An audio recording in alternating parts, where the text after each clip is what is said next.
So, good morning all together. Thanks for having me. That's like very interesting. If we really supposed to be more than 150 people, someone didn't get out of bed, I guess. That's like standard Berlin, unfortunately. I'm going to tell you a little bit about the story of Flixbus. Who of you have heard of Flixbus or even have used one of those green buses?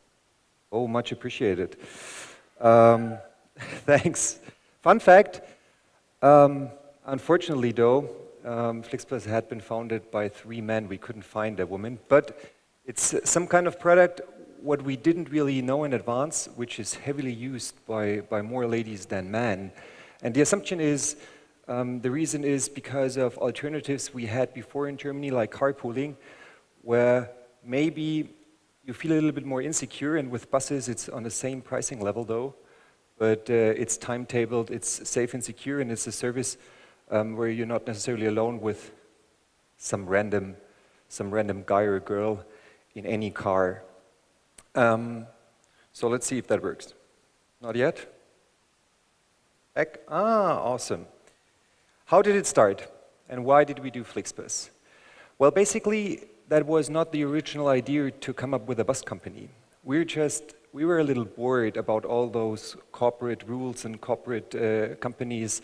I've been working for Microsoft for a while, my 2 co-founders for the Boston Consulting Group, and we were just talking what to do.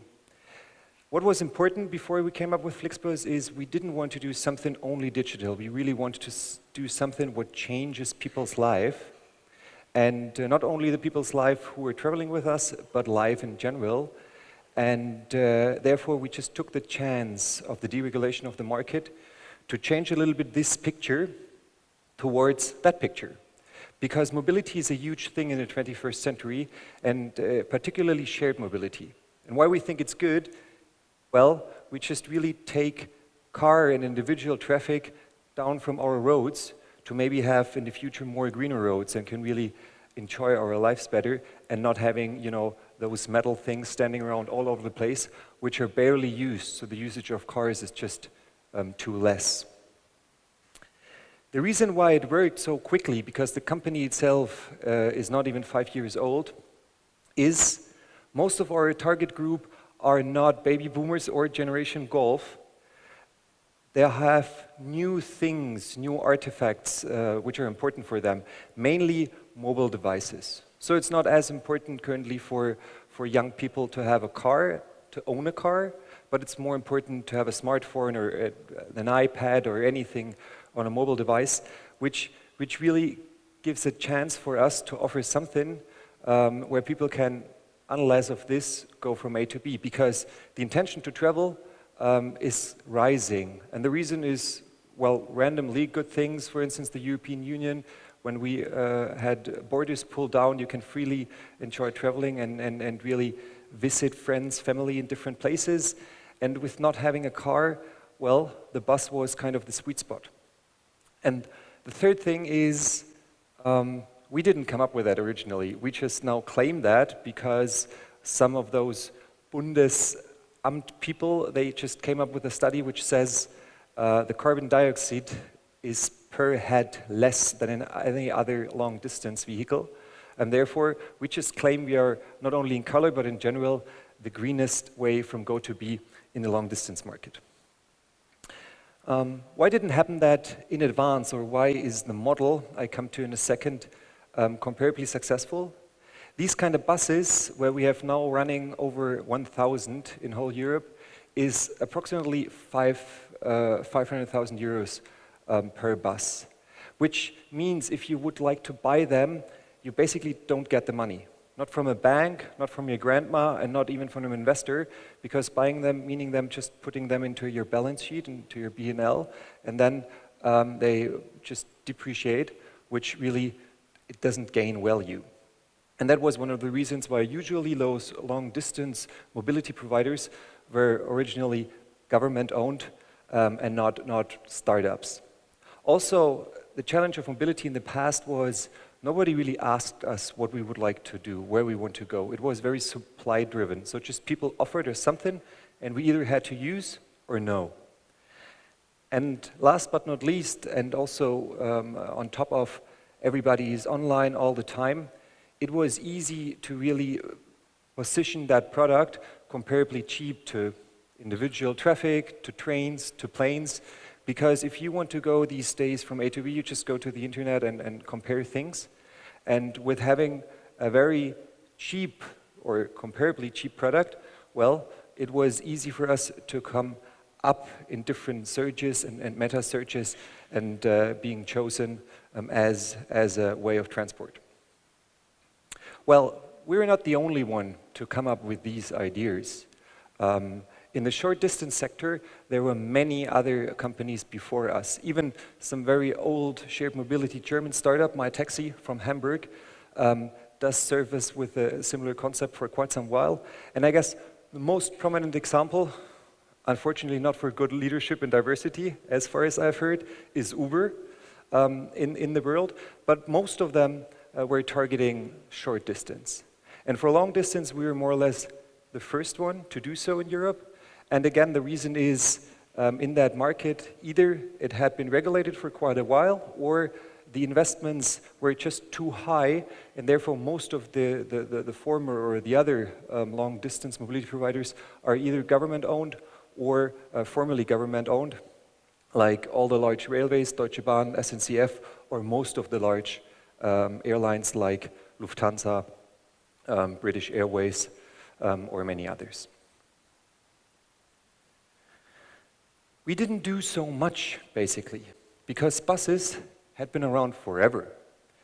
The only thing is, with a pure focus on technology and make it easy to buy a ticket, this is not enough. We really had to pimp somehow the product itself. And even though buses were around forever, the memories we had in going by bus weren't too good. Some of you had to go to school by bus and maybe have been beaten up or have some other random bad experiences, or I don't know, just family members brought some heating blankets back from their travels even though they didn't want to. So it wasn't too sexy in the past to take the bus. And what we did is we just unified the product a little, and not even only painting it green, but we just put Wi-Fi into the bus. And that was early 2013, and we all couldn't imagine that we were the only and first long-distance transportation method here in Germany which offered that for free Wi-Fi, which is obviously important if everyone has a smartphone. And on top of that, since those modern smartphones don't last longer than a couple other hours, you really had to put power plugs and things like that as well into the buses, have trained all the drivers in a common way so they're friendly, and just as said, build a certain customer experience, as we call it, of course, Flixperience, around the product. The model at Flixbus is what really supported us growing that fast. We don't own a single bus. Well, that's not completely true. There is one bus here in Berlin which just sits around and we sometimes party at. And if it just isn't at TÜV anymore, we just buy a new one. This is because in Germany, if you are a transportation or a bus company, you have to have one bus. But with this vehicle, we don't serve the customers. And we also have no single driver employed with us. So all those 5,000 to 6,000 drivers running around serving our customers, they are employed with approximately 250 or a little more mid-sized bus companies all over Europe we are working together with. So Flixbus itself, what do? We basically try to figure out what is the demand, what do you guys as customers like, and plan a proper network. Because the inventory is the key. In the past, quite some people just claimed we were only successful because of the prices. That's not true. It's almost as important as a competitive price that you find whatever you were looking for. So it doesn't matter if there is a ticket for €1 from Berlin to Hamburg. If you want to go from Frankfurt to Cologne, you wouldn't care. So this is what we do. Of course, we also do pricing and yield management. And for ground transportation, we were a little special because we really applied those yield mechanisms, which are common in the airline industry, as the first player to the ground transportation industry. And last but not least, we do sales and service. That means our technology platform, our software people, which are above 150, mostly here in Berlin. They're just trying to offer a product which is super easy and seamless to handle. And also after sales. Meanwhile, it's almost 350 people who are only taking care about the customer's needs, 24/7 and in more than 15 languages. So this is kind of a division of labor, which is, it had been very common for quite some while, but for the last couple decades, some large companies focused really to do everything, and now we just really focus on what we're good at and partner up with other companies, those mid-sized bus companies, so they can do what they're good with. But that is only the outside. What is really important and why we believe we were successful is the inside. And a smart guy, Peter Drucker, the guy who defined what productivity is, said once also, what it's claimed that he said it, not 100% sure, culture eats strategy for breakfast. And we heard that already. It doesn't really matter what your strategy is. It depends a little bit how you act, how you drive your company, how you lead, and what the culture is. And culture is basically a set of values and learnings. And this is what I truly believe is important, and what you should focus on, and what I encourage you to regularly do. And even though most of the learnings are super simple, and you've heard 1,000 times, the magic is to memorize those and keep that in mind and try that on a daily basis. And, well, obviously, no risk, no chance. If you start up your own company, you have to take a risk. Or even in a private life, I don't know, if you put your money on a bank account, well, there is currently almost no risk, but there is also no chance these days. So it's always on taking risks, and that is important. If you take risks, of course, you do mistakes. There are errors, and that is completely fine. The only stupid thing we can do is to do the same error, the same mistakes more than once. And one personal advice is, most interestingly, the largest error you can do is try to avoid doing failures or errors. If you do so, basically there is no chance at all. So it's always worth to try something out. It's always worth to do some mistake, unless you do it more than once. And this is one of my most favorite pictures. And the reason is, basically, I Googled for a while, and I couldn't find a piece of toast which really was jammed on both sides, because that's actually the truth. Murphy is really an asshole, sorry for saying that, because usually only if those kind of toasts just fall down and hit one of the sides, this is the only way you survive. But generally it just flips on one of the large sides and both are usually jammed, which means just deal with it. Things, what can go wrong, will go wrong. And that doesn't really matter, there is nothing to lose. We just stand up again, shake ourselves, put our crown back onto our head and do even better and run faster than before. And this is something, as said, very standard. The magic is to memorize that on a daily basis. And even though if it works, you keep on those learnings back in your mind every day. And based on those learnings, we just came up with a set of values. And those values are some of the oldest artifacts we have in the company. Sounds funny, but we came up with those values in 2013, and they remain true. And those values really try to reflect how we are. And if I say how we are, that means, for instance, we do not only serve more women than men, we have almost parity, so 50-50, female and male in the company. The only challenge we have, and there I encourage you to really move on, is we have a lack of women in leadership. Most of the women who just grow, at some point in time drop out, and we couldn't manage to get them back after whatever they do, a certain leave, maternity, or different. And this is something which is really important, because if I say customers are mainly female and we are very diverse and we want to put customer first, which is the most important value, well, we need different people. diversity, international people, men, women, everything, to really understand our customer. And in terms of passion, well, passion is something I usually really have more when discussing with women as with some men who are very structured or technocratic or don't have, they don't bring that kind of passion on the table. In terms of entrepreneurial spirit, well, that's exactly what I said. We just try to continuously try out things and develop us further. And we are only successful because we are a team. It's not on me or my co-founders. It's basically on these 1,000 people we have in, I think, meanwhile, 9 offices who make that company continuously successful.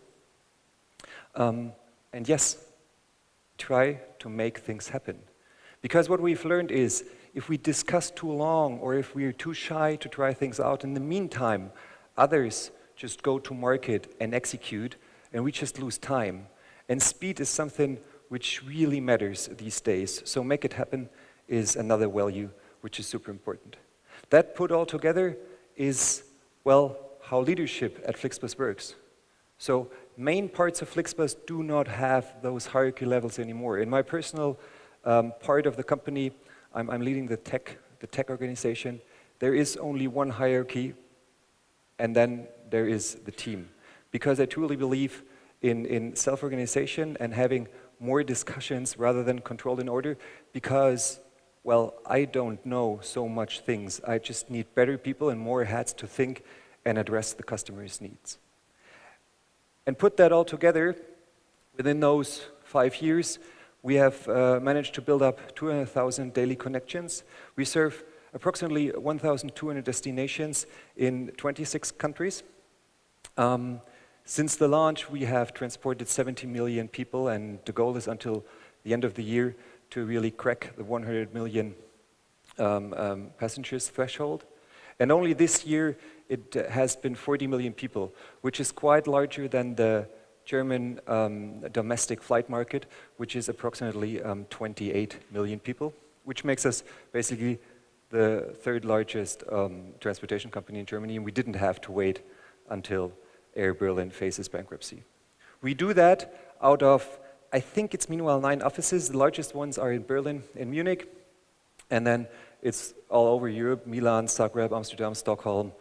Bucharest is new, not mentioned there, and I guess I certainly missed some others. As mentioned, 1,000 colleagues, and on top of that, it's 5,000 to 6,000 drivers.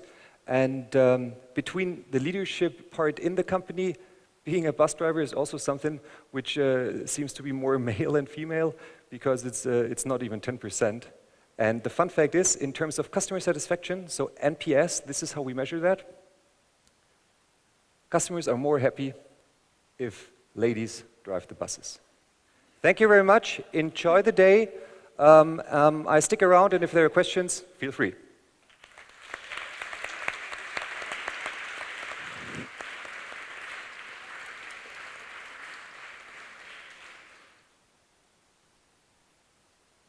If someone has a question, just raise your arm. There's one question in the front.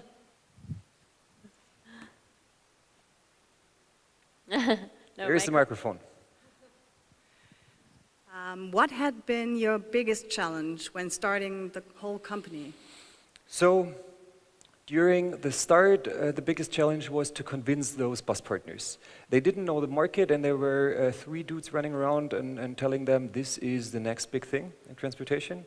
And it wasn't easy to convince, because at that point in time there wasn't a law. We didn't have an organization. We had no investments, nothing.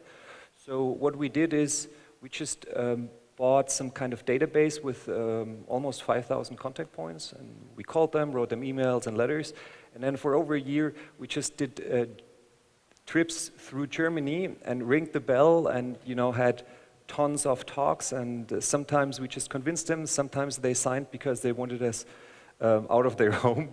That was quite exhausting, and yes, it was to a certain extent competition in the beginning then, because when we started there was also corporates like Deutsche Post or Deutsche Bahn in the market, and it was not so much to to really pass them by. It was more to keep in mind that it doesn't matter how large you are, it's more about how quick you are, and this is something you have to remind yourself on a daily basis, because to just on the first few they seem to be unbeatable or not compatible with.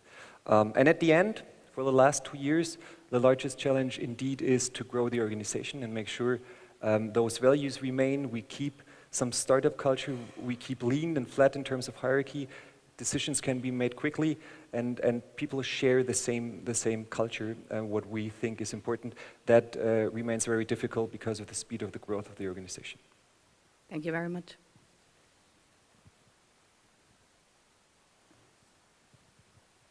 Hi, thank you. What's the future? So after you took over Europe, are you going to Took over Europe. We painted it green.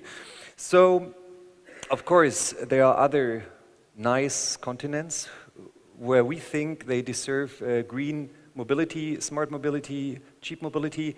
And if we talk about other continents, we usually look at how large is the market and how close are the people, the mindset of the people, the culture to ours. So no secret, we're closely looking into US. Let's see when it starts. Beside that, we really try to diverse ourselves. So when we've learned how much it costs to run a bus, we at first, came up with some sister platform where people can charter whole buses for whatever need they have.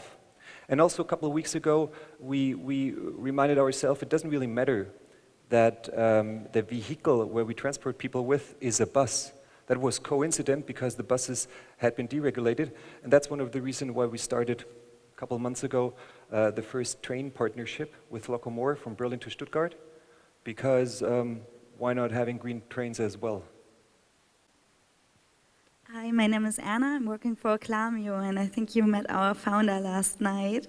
I've got a question regarding your biggest USP. What would you say is the biggest USP of Flixbus? And the second thing is, what will you do regarding, for example, premium bus lines or so? Is there anything planned yet?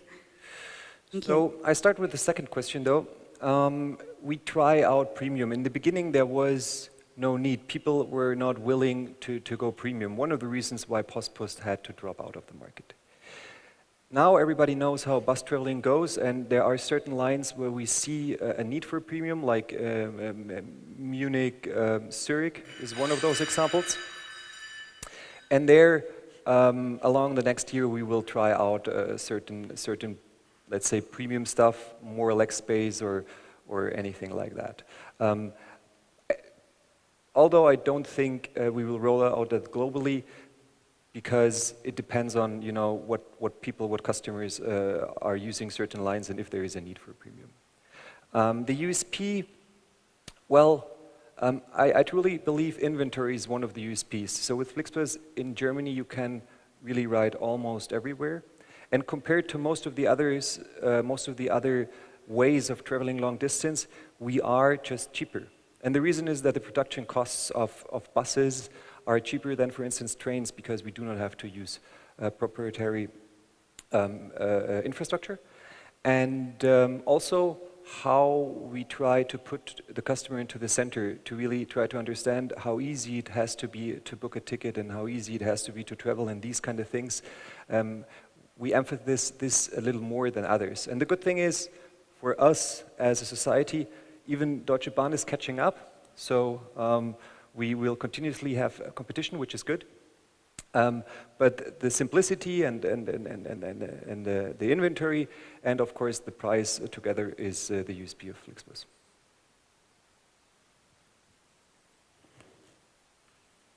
Thank you. You're very welcome. Hi, I was wondering, as we're talking about women today, if you think that the home offices would be a solution for women to stay in the business and get a leading position later on, maybe? Different question, though. Because I'll answer that independent of any gender. We offer home office, so people can work at home if they think this is good. It's not that we're encouraging that. We try to come up with offices and office supply that people would like to come into the office because we think, you know, personal interaction is very important. And fun fact is, those people, those team members who use home office, I think are more male than female. For female, it might make more sense if you know, if you do part-time or if you have kids. But even there, we have not too many ladies using that. Most of the ladies either have a nanny, or we're now in Munich building up a company kindergarten thingy. So we bring the kids, and if we didn't have that, for some time they just brought the kids or dogs or everything they had to take care about just into the office. This is fine. There is only one but. If it comes to leading and women in leadership, nevertheless, whether you are a girl or a boy, you just have to do some caretaking. Could be also parents or elderly people. I think leading on a remotely basis doesn't really work, and that's a challenge. And it's not a challenge on, as said, what gender you are. I encourage people who lead in my organization that they're more on-site than others. So I personally don't do home office at all. So this is something I couldn't figure out yet how we can tackle, because just from my experiences working at Microsoft or Siemens, remote leadership just doesn't work as good as on-site leadership. Beside that, well, everybody can work from where he or she wants to, or bring whatever. Nobody brought his parents to the office yet, right? But as said, kids are mainly around, and now we're coming up with some kindergarten solution. And quite some people bring also their animals, mainly dogs. And this is also mainly girls, don't know why. Maybe my girlfriend also is trying to convince me to get a dog, and maybe that's, I don't know. But that's easy. Only leadership is a little tricky though. No solution yet, sorry. We have time for one last question. I think at the back. Hi. You mentioned how important failure could be or is. Do you have? I think is. Do you have an example? Well, yes. So when we raised our first money, which was, we just put everybody of us, so all three of us, we just got a loan from KfW, German whatever bank, and just put together almost 300,000 euro. Some private money and those money we had. And we didn't know that the law will really come and the market will be deregulated. And there we waited and just saved the money.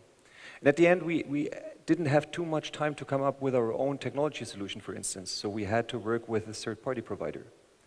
And for the first year we did so, that was very painful to change that. And we just could really have used that money and potentially in the beginning spent more and did more errors, more mistakes than later with more experience. But mainly that was a huge mistake in the beginning where we didn't emphasize what I've told you. Thank you so much. You're very welcome. Give it up one more time for Daniel. Thanks. Yeah.